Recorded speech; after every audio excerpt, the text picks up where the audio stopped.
નમસ્કાર, આપ જોઈ રહ્યા છો અરવલ્લી સમાચાર અને ફટાફટ ખબરો સાથે હું છું માસૂમ। વરસાદની સિઝન નજીક આવવા છતાં માર્કેટમાં કેરીનો માહોલ હજી જામ્યો નથી। સુરત એપીએમસીમાં ગત વર્ષે દરરોજ 50 ટન કેરી આવતી હતી, પરંતુ કમોસમી વરસાદ અને ખરાબ હવામાનને કારણે આ વર્ષે દરરોજ માત્ર 25 ટન કેરી જ એપીએમસીમાં આવી રહી છે। સુરતમાં ખાસ કરીને દક્ષિણ ગુજરાત અને સૌરાષ્ટ્રમાં કેરી આવતી હોય છે। સૌરાષ્ટ્રના વાવાઝોડાને કારણે આંબા પડી ગયા હતા, જેના કારણે સૌરાષ્ટ્રમાંથી પણ સુરતમાં ગત વર્ષની સરખામણીએ માંડ 30 થી 40% કેરી જ આવી રહી છે, જેમાં હાફૂસ, કેસર, લંગડા અને રાજાપુરી સહિત કેરીની ખરીદી પર અસર પડી છે। છેલ્લા 4 દિવસથી ભારે પવન ફૂંકાઈ રહ્યો છે, જેની અસર કેરીના પાક પર થઈ રહી છે। પવનને કારણે નાની કેરીઓ આંબા પરથી ખરી રહી છે। સુરત એપીએમસીમાં આ વર્ષે રોજ 25 ટન કેરી આવતી હતી, પરંતુ ભારે વરસાદના કારણે મોટી માત્રામાં કેરી આંબા પરથી ખરી ગઈ છે, જેથી છેલ્લા 4 દિવસથી 35 ટન કેરી આવી રહી છે। એપીએમસીના ડિરેક્ટર બાબુ શેખ કહે છે કે કમોસમી વરસાદ અને હવામાનમાં ફેરફારને કારણે વિવિધ પાકને નુકસાન થયું છે। દર વર્ષ કરતાં આ વર્ષે કેરીનો પાક 50% ઓછો થયો છે। ગત વર્ષ કરતાં આ વખતે એપીએમસી માર્કેટમાં 35 ટન કેરી જ આવી રહી છે।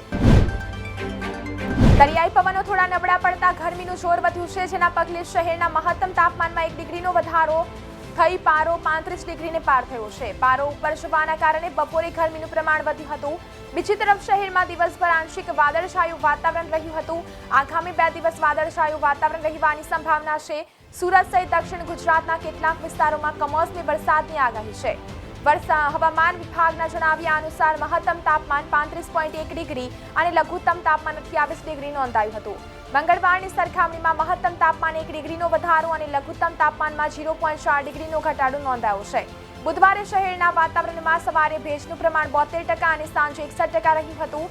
સાઉથ વેસ્ટ દિશાથી 10 કિલોમીટરની ગતિએ પવન ફૂંકાઈ રહ્યા છે। છેલ્લા 2 દિવસથી પવનની ઝડપમાં ઘટાડો જોવા મળ્યો છે। સોમવારે પવનની ઝડપ 17 કિલોમીટર નોંધાઈ હતી, જ્યારે મંગળવારે 13 કિલોમીટર પવનની ઝડપ રહી હતી અને બુધવારે ઝડપમાં ઘટાડો નોંધાયો હતો। સોમવારે અને મંગળવારની સરખામણીએ પવનની ઝડપ ઘટતા 10 કિલોમીટર પ્રતિ કલાકની ઝડપે પવન ફૂંકાયા હતા। નોંધનીય છે કે હવે ઉનાળાની સિઝન વિદાય તરફ છે। મેના અંત સુધીમાં હીટવેવની કોઈ શક્યતા નથી। આ ગરમીની સિઝનમાં મહત્તમ 42 ડિગ્રી સુધી ગરમી પડી રહી હતી। હવે ગરમીનો પારો 40 ડિગ્રી સુધી જવાની સંભાવના નહીવત છે। વ્યારાનગરમાં એપીએમસી માર્કેટમાં ચાલુ વર્ષે કેરીનું આગમન થઈ રહ્યું છે। આ વર્ષે કેરીની શરૂઆત થોડી મોડી થઈ છે। વ્યારા માર્કેટ યાર્ડમાં દેશીથી લઈને કેસર, રાજપુરી તેમજ ટાટાપુરી સહિતની કેરીની આવક શરૂ થતાં વેપારીઓને રાહત થઈ હતી। બીજી તરફ ખેડૂતોને પણ સ્થાનિક માર્કેટમાં પોષણક્ષમ ભાવ મળી રહ્યા છે। હાલ વ્યારા માર્કેટમાં કેરીઓની આવકમાં દિન પ્રતિદિન વધારો થઈ રહ્યો છે। જોકે ગત વર્ષે રોજના 50 ટન કેરીની સામે 30 ટનની શરૂઆત થઈ છે। વ્યારામાં આવેલા એપીએમસી માર્કેટે તાપી જિલ્લાના ખેડૂતો માટે આશીર્વાદરૂપ બની ગયું છે। રોજના વિવિધ વસ્તુઓના ખરીદ વેચાણ માટે 1000 થી વધુ ખેડૂત અને 15 થી વધુ વેપારીઓ કામગીરી હાથ ધરે છે, જેમાં પણ હાલ કેરીની સિઝન શરૂ થતાં માર્કેટમાં કુલ રોજ 30 ટન કેરીની શરૂઆત થઈ છે। વ્યારા સહિત અન્ય ગામોમાંથી 100 જેટલા ખેડૂતો કેરી વેચવા માટે આવે છે અને 5 વેપારીઓ હાલ ખરીદી કરી રહ્યા છે। ગત વર્ષ કરતાં આ વર્ષે કેરીના પાક હાલ મોડું તૈયાર થયું છે, જેને લઈને કેરીનું આગમન થોડું મોડું થયું છે। વ્યારામાં લોકલ ખેડૂતોથી લઈને મોટા ખેડૂતો કેરી વેચવા આવતા આવનાર દિવસોમાં કેરીના ખરીદ વેચાણમાં વધારો થઈ જશે। હાલ વાદળછાયા વાતાવરણ અને પવનના કારણે કેરીના પાકની અસર થઈ રહી છે, જેને લઈને ખેડૂતોમાં પણ મુશ્કેલી વધી જતા કેરીના પાકનો ઓછો ઉતાર થઈ ગયો છે। અસમમાં ભારે વરસાદથી પૂરના કારણે 22 જિલ્લા પ્રભાવિત। 6 લાખથી વધુ લોકોને પૂરની અસર તો 82,000 હેક્ટરમાં પાકને નુકસાન તો પૂરજોશમાં રાહત અને બચાવ કાર્ય ચાલુ। તો અસમમાં ભારે વરસાદથી પૂરના કારણે 22 જિલ્લા પ્રભાવિત થયા છે। 6 લાખથી વધુ લોકોને પૂરની અસર પહોંચી છે તો 82,000 હેક્ટરમાં પાકને નુકસાન તેમજ પૂરજોશમાં રાહત અને બચાવ કાર્ય ચાલુ છે। અરવલ્લી જિલ્લાના બાયડમાં આવેલા અરજણ વાવમાં પીવાના પાણી માટે નખાતી પાઇપલાઇનમાં હલકી ગુણવત્તાની પાઇપ નાખવામાં આવી હોવાના આક્ષેપ સાથે ગ્રામજનોએ વિરોધ નોંધાવી કામ બંધ કર્યું હતું। 15 લાખના ખર્ચે મંજૂર થયેલ કામગીરીમાં આઈએસઆઈ માર્ગવાળી કંપનીની પાઇપો નાખવા માટે ટેન્ડર મંજૂર કરાયું છે, પરંતુ કોન્ટ્રાક્ટર ગેરરીતિ આચરી હલકી ગુણવત્તાની પાઇપો નાખી દેવામાં આવતા ગ્રામજનોએ કામ અટકાવી બોગસ કામગીરી સામે વિરોધ નોંધાવ્યો છે અને કડકીબાજ કોન્ટ્રાક્ટરો સામે પગલાં ભરવામાં આવે તેવી માંગ કરવામાં આવી છે। ગાંધીનગરમાં કાલે બુધવારે કેબિનેટ બેઠકનું આયોજન કરવામાં આવ્યું હતું। સીએમ ભૂપેન્દ્ર પટેલની અધ્યક્ષતામાં મળેલી બેઠકમાં એક મોટો નિર્ણય કરવામાં આવ્યો છે। એલપીજી ગેસ સિલિન્ડર પરવાનામાંથી ડીલરોને મુક્તિ અપાશે। હવે કોઈ અધિકારી હવે એલપીજી ગેસ પરવાના રદ નહીં કરી શકે, જેનો સીધો મતલબ એ થાય છે કે પહેલા એલપીજી ગેસના વેચાણ કરવા માટે પરવાનાની જરૂર હતી। આધારે જ ગુજરાતના તમામ ડીલર્સ પોતાના નોંધાયેલા ગ્રાહકોને ગેસની બોટલ આપતા હતા, પરંતુ જો કોઈ મુશ્કેલી પડે તો પુરવઠા અધિકારીઓ તાબડતોબ ડીલર્સનો પરવાનો રદ કરી નાખતા હતા, જેથી ગેસ ડીલરોને સમસ્યાઓનો સામનો કરવો પડતો હતો। ગ્રાહકો હેરાન થતા હતા, પરંતુ કેબિનેટ બેઠકમાં લેવાયેલા નિર્ણય પ્રમાણે એલપીજી ગેસ પરવાનામાંથી મુક્તિ આપી દેવામાં આવી છે। ગુજરાત સરકારના આ નિર્ણયને ગેસ ડીલરો વધાવી રહ્યા છે। કેન્દ્ર સરકારે ભલે પેટ્રોલ અને ડીઝલના ભાવમાં ઘટાડો કર્યો હોય, પરંતુ હજુ પણ કિંમત એટલી વધારે છે કે લોકો સસ્તા તેલ માટે રાજ્યની સરહદ પાર કરી રહ્યા છે। આવું જ કંઈક જોવા મળ્યું મહારાષ્ટ્ર ગુજરાત બોર્ડર પર। ગુજરાતમાં પેટ્રોલ અને ડીઝલના ભાવ મહારાષ્ટ્ર કરતા ઓછા હોવાથી મહારાષ્ટ્રના લોકો ગુજરાત જઈ રહ્યા છે। મહારાષ્ટ્રના લોકો બોર્ડર ક્રોસ કરી પેટ્રોલ ભરાવે છે। ગુજરાતની બોર્ડર પર સ્થાયી થયેલા મહારાષ્ટ્રના લોકો સસ્તું પેટ્રોલ અને ડીઝલ ખરીદવા બોર્ડર પાર કરીને ગુજરાત જાય છે। વલસાડના એક પંપ માલિકે જણાવ્યું છે કે અહીંથી મહારાષ્ટ્ર બોર્ડર 2 કિલોમીટર દૂર છે। લોકો મારા પંપ પરથી ઓઇલની ખરીદી કરે છે, કારણ કે મહારાષ્ટ્રની સરખામણીમાં અમારે પેટ્રોલમાં 14 રૂપિયા પ્રતિ લીટર અને ડીઝલમાં 3.5 રૂપિયા ઓછા છે। ભારત સરકારે દાવો કર્યો છે કે દેશ વર્ષ 2022-23માં દુનિયામાં સાકરનો સૌથી મોટો ઉત્પાદક બન્યો છે। ભારતે સાકરનું બ્રાઝિલ કરતાં પણ વધારે ઉત્પાદન કર્યું છે। તે દરમિયાન સાકરની નિકાસ કરવામાં ભારતનો નંબર દુનિયામાં બીજો છે। 2018-19માં ભારતમાં સાકરનું ઉત્પાદન 332 લાખ મેટ્રિક ટન થયું હતું। ત્યારબાદ 2019-20માં 274 લાખ મેટ્રિક ટન, 2020-21માં 310 લાખ મેટ્રિક ટન અને 2021-22માં 335 લાખ મેટ્રિક ટન થયું હતું। ભારતમાં સાકરના ઉત્પાદનની સાથોસાથ નિકાસમાં પણ વધારો થયો છે। 2020-21માં 60 લાખ મેટ્રિક ટન સાકરની નિકાસનો લક્ષ્યાંક હતો, પરંતુ 70 લાખ મેટ્રિક ટન સાકરની નિકાસ કરી શકાઈ હતી। વર્તમાન સાકર મોસમ 2021-22માં 100 લાખ મેટ્રિક ટનની નિકાસના લક્ષ્યાંક સામે 90 લાખ મેટ્રિક ટનની નિકાસના કરાર પર સહી સિક્કા થઈ ગયા છે। 82 લાખ મેટ્રિક ટન સાકરને જુદી જુદી મિલમાંથી નિકાસ માટે મોકલી દેવામાં આવી છે અને 78 લાખ મેટ્રિક ટનની નિકાસ કરી દેવામાં આવી છે। દેશમાં 80% સાકરનું ઉત્પાદન મહારાષ્ટ્ર, ઉત્તર પ્રદેશ અને કર્ણાટક રાજ્યોમાં થાય છે। મહારાષ્ટ્ર અને કર્ણાટકમાં બંદર આવેલા હોવાથી ત્યાંથી નિકાસ વધારે થાય છે। છેવટે પાકિસ્તાનની રાજનીતિમાં જે બન્યું તે જ રાજકીય વિશ્લેષકો ઇમરાન ખાન સત્તામાંથી બહાર થયા પછીથી ધારી રહ્યા છે। સત્તામાંથી બહાર આવતાની સાથે જ ઇમરાને શહબાઝ શરીફની સરકાર સામે મોરચો ખોલ્યો અને સ્વતંત્રતા કૂચની જાહેરાત કરી પ્રદર્શન શરૂ કર્યા, પરંતુ હવે શહબાઝ સરકાર પણ ક્રોસ કરવાના મૂડમાં છે। પાકિસ્તાન સરકારે કહ્યું છે કે તેને બુધવારે પેશાવરથી ઇસ્લામાબાદ જઈ રહેલા ઇમરાન ખાન અને તેમની પાર્ટીના અન્ય ટોચના નેતાઓની અટકાયત કરવાનો નિર્ણય લીધો છે। ઇમરાનના ફોન બાદ સમર્થકો એકઠા થઈ ગયા હતા। વાસ્તવમાં પાકિસ્તાનના ભૂતપૂર્વ વડાપ્રધાન ઇમરાન ખાને જાહેરાત કરી હતી કે તેઓ સ્વતંત્રતા કૂચ કરશે અને પછી તે પીટીઆઈના કાર્યકરો લાહોરમાં સ્વતંત્રતા કૂચ માટે મોટી સંખ્યામાં એકઠા થયા હતા।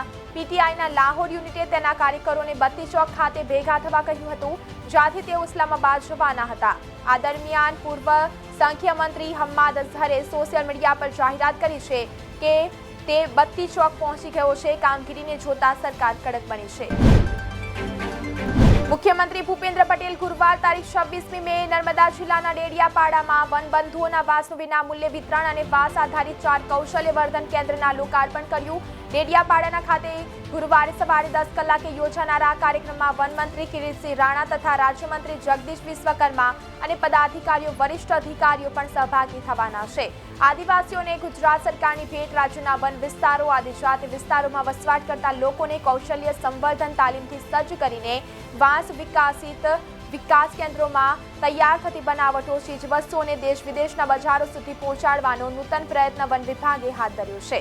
તદનુસાર મુખ્યમંત્રી ભૂપેન્દ્ર પટેલ ડેડિયાપાડા, નેત્રંગ, વધઈ અને કેવડીમાં કુલ ₹2 કરોડના ખર્ચે તૈયાર થયેલા 4 કૌશલ્યવર્ધન કેન્દ્રના લોકાર્પણ કરશે। ભૂપેન્દ્ર પટેલ ડેડિયાપાડાના આ વાસ આધારિત કૌશલ્યવર્ધન કેન્દ્રમાં બનાવાયેલા રૂરલ મોલ વાસ તેમજ વર્કશોપ, આયુષ આરોગ્ય કુટીર તેમજ ડેડિયાપાડા તાલુકાની સ્થાનિક માતા બહેનો દ્વારા સંચાલિત સાતપુડા વન ભોજનાલય પણ ખુલ્લા મૂકવાના છે।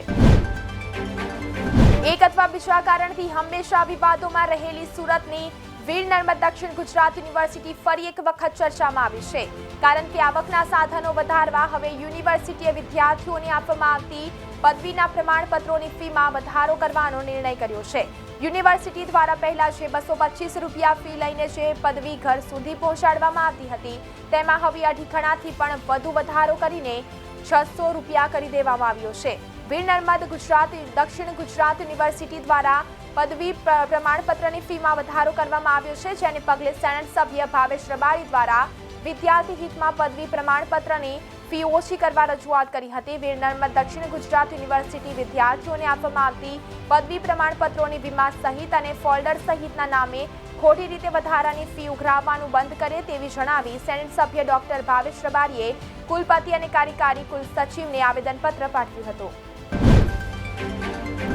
અમરેલી પંથકમાં પાછલા 2 દિવસથી હવામાનમાં સ્પષ્ટ બદલાવ જોઈ શકાય છે. ચોમાસું બેસવાને હજુ વાર છે, પરંતુ પ્રી મોન્સૂન એક્ટિવિટી શરૂ થતા આકાશમાં વરસાદી વાદળો જોઈ શકાય છે. બીજી તરફ આ વિસ્તારના ખેડૂતોએ વરસાદ પડે તે પહેલા વાડી ખેતરો ઠીકઠાક કરી વાવણી માટેની પૂર્વ તૈયારી શરૂ કરી છે. છેલ્લા 2 દિવસથી અમરેલી તથા આસપાસના વિસ્તારમાં આકાશ ગોરંભાયેલું નજરે પડે છે. ચોમાસું બેસવાને હજુ વાર છે, પરંતુ તે પૂર્વે પ્રી મોન્સૂન એક્ટિવિટી શરૂ થઈ છે, જેના ભાગરૂપે આકાશમાં વાદળોની હળિયાપાટી ચાલુ થઈ છે.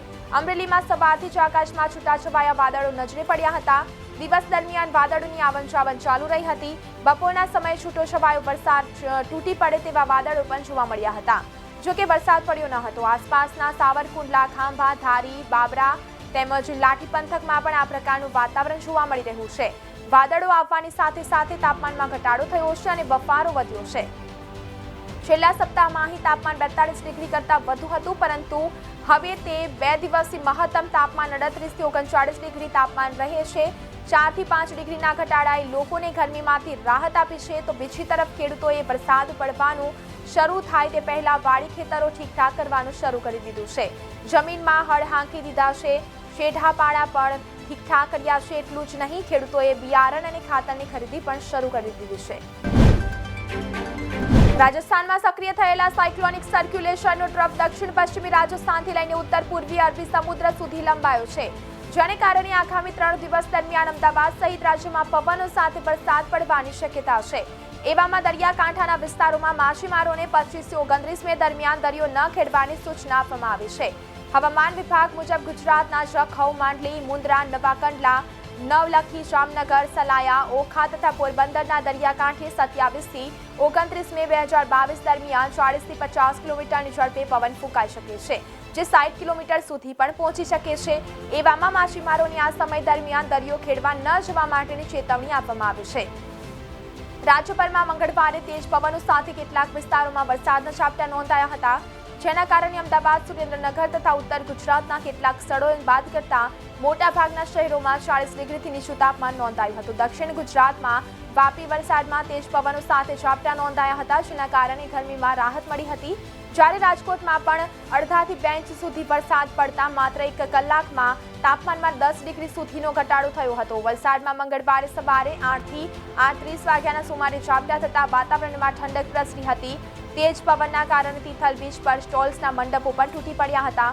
હવામાન વિશેષજ્ઞના મત મુજબ આ ચોમાસાનો વરસાદ નથી, પરંતુ વેસ્ટર્ન ડિસ્ટર્બન્સની અસરથી વરસાદ થયો છે. બિલીમોરા શહેરમાં મંગળવાર સવારે 20 મિનિટ સુધી વરસાદ પડ્યો હતો. સરકારી યોજના હેઠળ મળતું ઘઉં ઉત્તર પ્રદેશમાં જૂનથી નહીં મળે. હવે લોકોને ઘઉંને બદલે ચોખા આપવામાં આવશે. પ્રધાનમંત્રી ગરીબ કલ્યાણ અન્ન યોજના હેઠળ ઉત્તર પ્રદેશના લોકોને આ વર્ષે મે થી સપ્ટેમ્બર સુધી 5 મહિના માટે 5 કિલોગ્રામ અનાજની ફાળવણી કરવામાં આવી હતી. યોજના એવી હતી કે જૂનથી સપ્ટેમ્બર સુધી દરેક વ્યક્તિને દર મહિને 3 કિલો ઘઉં અને 2 કિલો ચોખા આપવામાં આવશે, પરંતુ હવે આ ફેરફાર બાદ સીધા 5 કિલો ચોખા આપવામાં આવશે. ઘઉંના ઉત્પાદન પર અસર બાદ વાત સામે આવી રહી છે. આ વર્ષે કાળઝાળ ગરમીના કારણે ઘણા રાજ્યોમાં ઘઉંના ઉત્પાદન પર ખરાબ અસર પડી છે. ઘઉંની અસરને કારણે સરકારે ઘઉંની નિકાસ પર પ્રતિબંધ મૂક્યો છે. સરકારનો અંદાજ હતો કે ઘઉંની ઉપજ 110 મિલિયન ટન થશે, જ્યારે આ વર્ષે સરકારી ખરીદી 44.44 મિલિયન ટન થશે, પરંતુ અત્યાર સુધી ઘઉં માત્ર 11.81 મિલિયન ટન જ થયા છે. 2 મે સુધી પીઆઈબીની પ્રેસ નોટમાં જણાવવામાં આવ્યું છે કે યુપીમાં લગભગ 35,000 ખેડૂતો પાસેથી 1,47,000 ટન ઘઉંની ખરીદી કરવામાં આવી છે. જ્યારે બિહારના માત્ર 318 ખેડૂતો પાસેથી 1704, રાજસ્થાનના 84 અને ગુજરાત સરકારના માત્ર 3 ખેડૂતો પાસેથી જ ઘઉંની ખરીદી કરવામાં આવી છે. જ્યારે કાળઝાળ ગરમીના કારણે પંજાબ, હરિયાણા અને પશ્ચિમ યુપીમાં ઘઉંના ઉત્પાદનમાં લગભગ 15% થી 20% ઘટાડો થયો છે. હવે સરકારી ખરીદીનો સમયગાળો પણ 15 દિવસ લંબાવ્યો છે, પરંતુ ખાનગી કંપનીઓ અને આડતીઓને યુપીમાં ખેડૂતો પાસેથી મોટા પાયે ઘઉંની ખરીદી સરકારી ખરીદ કિંમત કરતાં વધુ ચૂકવી રહ્યા છે. આટકોટ ખાતે પટેલ સમાજ ટ્રસ્ટ સંચાલિત કેડી પરવાડિયા હોસ્પિટલના લોકાર્પણ માટે વડાપ્રધાન નરેન્દ્ર મોદી આગામી તારીખ 28ના રોજ આવી રહ્યા છે. ગાંધીનગર ખાતે પણ વડાપ્રધાન એક કાર્યક્રમનું આયોજન કરવામાં આવ્યું છે, પરંતુ આટકોટ ખાતેના કાર્યક્રમમાં તે રાજકોટ થઈને જશે. વડાપ્રધાનનો મિનિટ ટુ મિનિટ કાર્યક્રમ સાંજ સુધીમાં જાહેર થઈ જશે, પરંતુ વડાપ્રધાન વાયુદળના ખાસ વિમાનમાં રાજકોટ આવી અહીંથી હેલિકોપ્ટર દ્વારા આટકોટ જશે. તે મુજબની વ્યવસ્થા ગોઠવવામાં આવી છે. આટકોટ ખાતે 4 હેલીપેડ બનાવવામાં આવ્યા છે. વડાપ્રધાન રાજકોટના એરપોર્ટ પર રોકાણ કરી સ્થાનિક આગેવાનો અને અધિકારીઓ સાથે વાતચીત કરીને હેલિકોપ્ટરમાં આટકોટ જવા નીકળશે. 1.5 થી 2 કલાક આટકોટ ખાતે વડાપ્રધાન રોકાણ કરશે અને ત્યાંથી પરત રાજકોટ આવી અહીંથી પ્લેનમાં જવા માટે નીકળશે. વડાપ્રધાનની મુલાકાતને ધ્યાનમાં રાખી સ્થળ બંદોબસ્ત ગોઠવી દેવામાં આવ્યો છે. એસપીજીના 30 જેટલા કમાન્ડો રાજકોટ આવી પહોંચ્યા હતા અને અહીંથી સીધા આટકોટ જવા નીકળી ગયા છે. કમાન્ડો વિશેષ ટીમ સાંજ સુધીમાં આવી જશે. લોકાર્પણ કાર્યક્રમ અને ત્યારબાદ યોજાનારી સભામાં 3 લાખ લોકો ઉમટી પડશે તેવો દાવો ભાજપના પ્રદેશ પ્રમુખ CR પાટીલ દ્વારા કરવામાં આવ્યો છે અને તે મુજબ 5 મોટા ડોમ તૈયાર કરવામાં આવ્યા છે. ઉનાળાની ગરમીને ધ્યાનમાં રાખીને પેટી પેક સમિયાણામાં પાણી સહિતની સુવિધાઓ પણ રાખવામાં આવી છે. પાર્કિંગ, સ્ટેજ, હેલીપેડની સુવિધા, એરપોર્ટ પર બંદોબસ્ત વગેરે બાબતો સંદર્ભે પોલીસ અધિકારીઓ સાથે સતત મીટિંગ યોજાઈ રહી છે. તો ફટાફટ ખબરોમાં અત્યારે બસ આટલું જ. વધુ સમાચાર જોવા માટે જોતા રહો અરવલ્લી સમાચાર, એટલે તમારો વિસ્તાર, તમારી વાત.